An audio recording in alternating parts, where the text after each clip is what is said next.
నా ప్రియులరా, భారతదేశంలో మనకు స్వాతంత్రం వచ్చి ఇంత ఆనందమే భారతీయులందరికంటే ప్రపంచమంతటి ప్రజలందరికీ వచ్చిన స్వాతంత్రము చేసిన ఆ గొప్ప మహనీయుడు యేసు క్రీస్తు ప్రభు వారిని బట్టి మనం ఎంత స్తుతించాలి. హల్లెలూయా.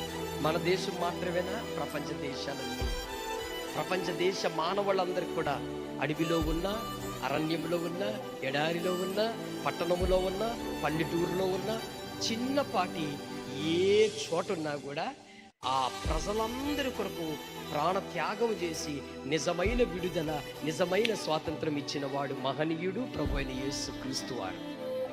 కాబట్టి దేవుని బిడ్డలారా, ఈ మాట అన్యజనుల బిడ్డలైనా సరే ఈ మాట కోపముగా మీరు భావించొద్దు.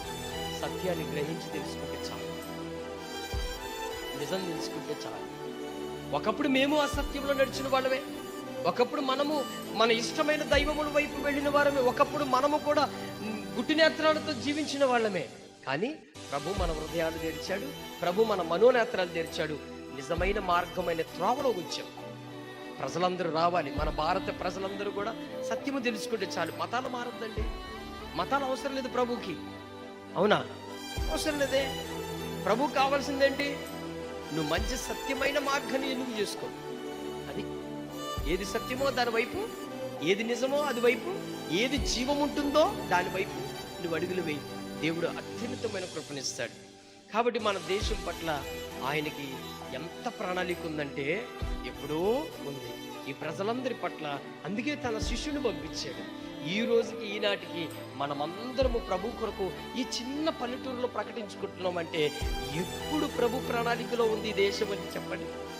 ఎప్పుడో ఉంది కాబట్టి దేవుని బిడ్డలారా, ఈ లోక సంబంధమైన భూమి మీద ఉన్న స్వాతంత్రముల కంటే పరలోక సంబంధమైన చెప్పండి, పరలోక సంబంధమైన స్వాతంత్రము ఎంతో గొప్పది.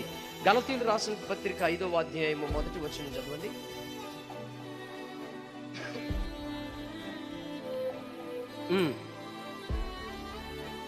క్రీస్తు మనలను స్వాతంత్రులుగా చేశాడంట.